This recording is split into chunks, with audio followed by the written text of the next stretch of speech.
welcome to the Trade Finance Distribution Initiative podcast. I'm your host, Doris Kononowicz, and today I'm really delighted to be joined by Mahdi Yazdizadeh. He's the CEO and founder of Ereele Capital, a firm established at connecting institutional investors with high-quality trade finance opportunities.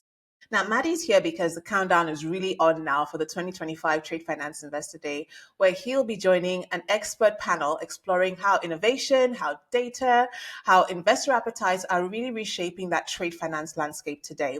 We'll be getting a sneak preview into some of those insights, and we're delighted to have him on board. Maddie, lovely to have you here today. Thanks for having me. Amazing. Maddie, I use this opportunity to welcome you very warmly to the Trade Finance Distribution Initiative. You're one of our recent members in the last month, so really delighted to have you on board here as part of this community. Yeah, it's a great opportunity, and I really appreciate for you having me in this a great organization. Just a quick introduction about Ereele, I think, and what we do. I'm coming from an investment banking background. I used to be the co-head of structured finance at a few major banks like Merrill Lynch, Credit Suisse, and Barclays. After being in the region for more than 10 years and being involved in structured finance and specifically trade finance, what I understood is that SMEs in the region are not well supported by the major banks when it comes to different form of capital injection. It can be direct lending or trade finance. So there is a huge gap at the moment in the GCC market, especially UAE and Saudi. And that's where I thought about setting up a vehicle, an institution to support SMEs and fill, to the extent possible, this gap. Well, one of the things that we're finding is that institutional investors are increasingly exploring that the trade receivables market as an asset class. Within your remit in Ereele Capital, how do you see platforms and data-driven solutions today kind of evolving, if you may, to unlock the opportunities around this and to enhance transparency across the value chain? Yeah, absolutely. I mean, private lending and private capital is a very important topic at the moment globally and also in the region. What is missing and what is evolving at the moment is using the new technology, specifically AI, in order to have more innovative credit analytics when it comes to assess the credit worthiness of the SMEs. So far, we had the very old-fashioned approach, which the banks used to have a guideline, check boxes, and most of the time asking for collateral from the SMEs in order to provide them with any form of credit, including trade finance. But the technology has changed this landscape. At the moment, we have a number of new credit analytics initiatives that is growing in the region, in UAE and also in Saudi, which they are trying to have a very modern approach when it comes to assessing the credits of the SMEs. And that's all thanks to the advancement of AI. So instead of looking into the company per se, they also look into the competitor landscape, they look into the macroeconomics, they look into the quality of the managers.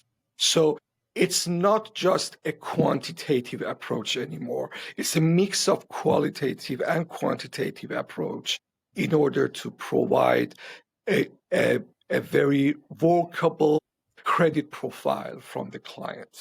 And that is the foundation of what is going on at the moment. Capital is available. So there are lots of institutions who are interested to invest into private credit, but these are the platforms that are needed, that is evolving quite fast. And once it's developed and become matured, so the whole supply chain of the trade finance can be fulfilled by external capital, specifically private capital, because unlike the banks, they are not confined with the Basel restrictions. So it can be easily deployed with much less hassle and regulatory pressure. Now, you've just mentioned that AI is one of those key factors that is driving a lot of investor or institutional appetite with private credit.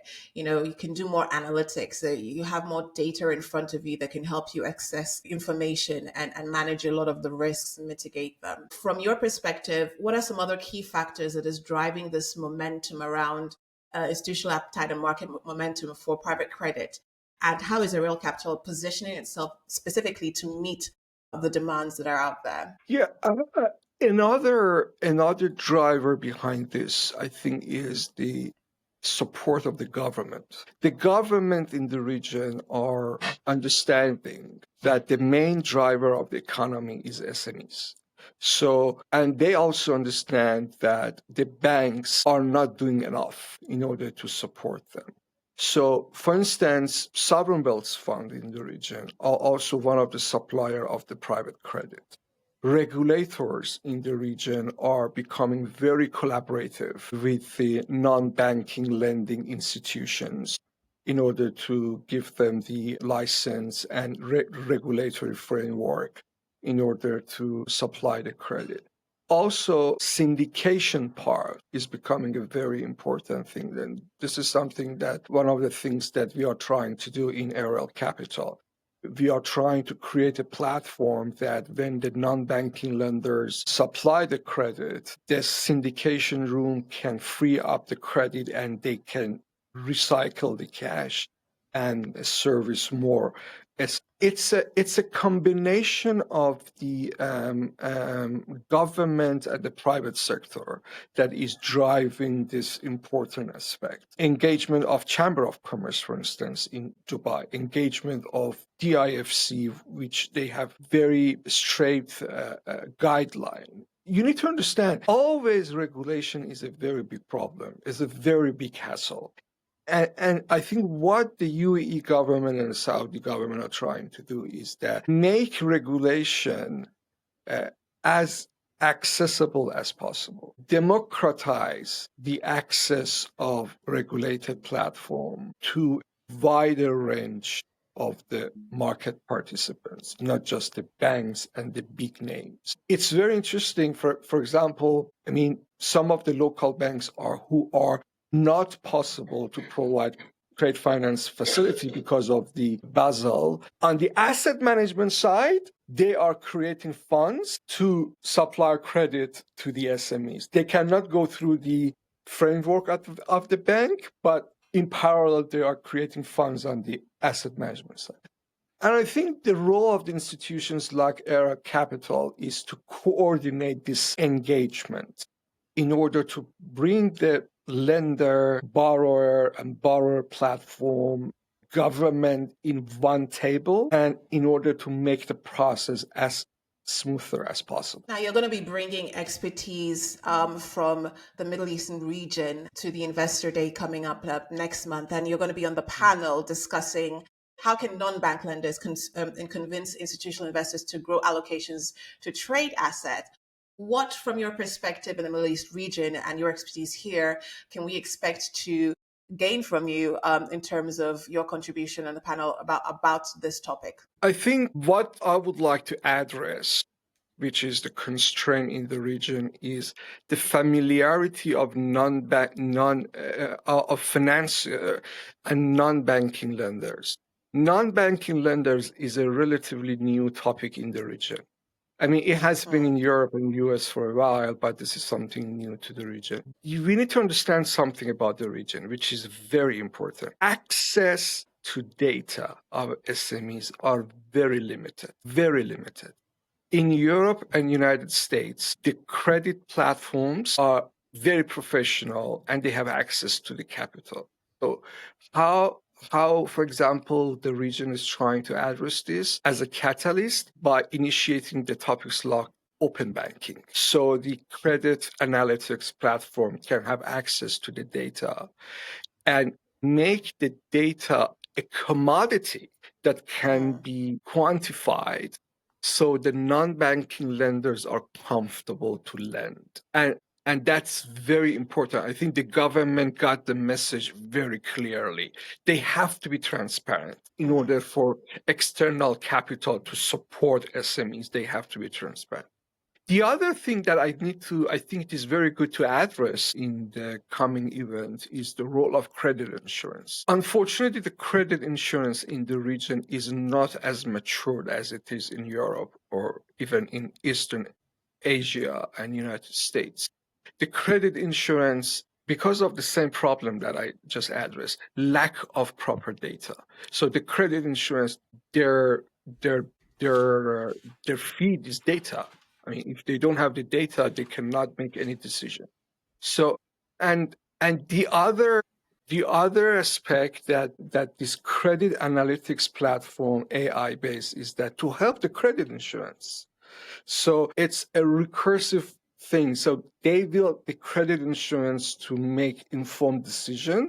At the same time, they also help the financier in order to make the decision. So if a financier still is not comfortable, but the credit insurance is comfortable, they can have a marriage together and the credit insurance can take the risk of the financier's balance sheet.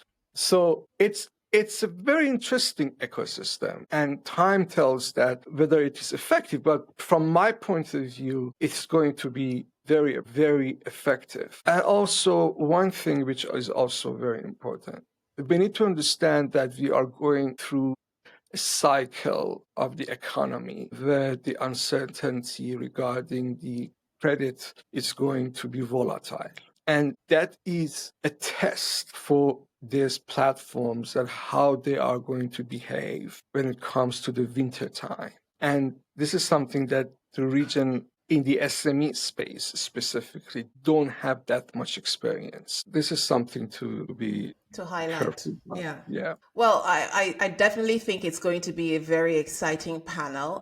Judging by your co-panelists, you're going to have Vinod Parmar from Vayana, Suresh Hedge from Goldman Sachs, and moderated by Harsha Mehta from Citibank. So I'm really looking forward to actually, Mahdi, to hearing you on stage talking all about it and giving very, very much your insights on this topic. And it's on this point I'd have to say thank you very much for joining us. And it was really lovely having you on this podcast today. Thank you very much. And thanks to the organizer of the event. I think this sort of events needs to take place more often in order to bring the banks, non-lending providers, rating agencies, all of the stakeholders through a table in order to learn to communicate. I mean, stakeholders in the SME space need to learn to communicate with each other, not just depend on some predefined algorithm or predefined guideline.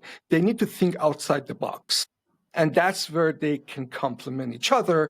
And the initiatives like your initiatives can facilitate that. I couldn't agree more to that. That's absolutely our mission. We want to bring the entire ecosystem together, get them talking, get them networking, and thinking about new and innovative ways to bring about liquidity solutions and enhance this trade asset class. Well, to anyone out there who's listening, but we're looking forward to seeing you at the Trade Finance Investor Day. If you'll be attending, if you haven't registered, you can do that on the Trade Finance Distribution website, tradefinancedistribution.com. Don't forget to subscribe and be there at the event. Until next time, I'm Doris Kononowicz. Thanks for listening.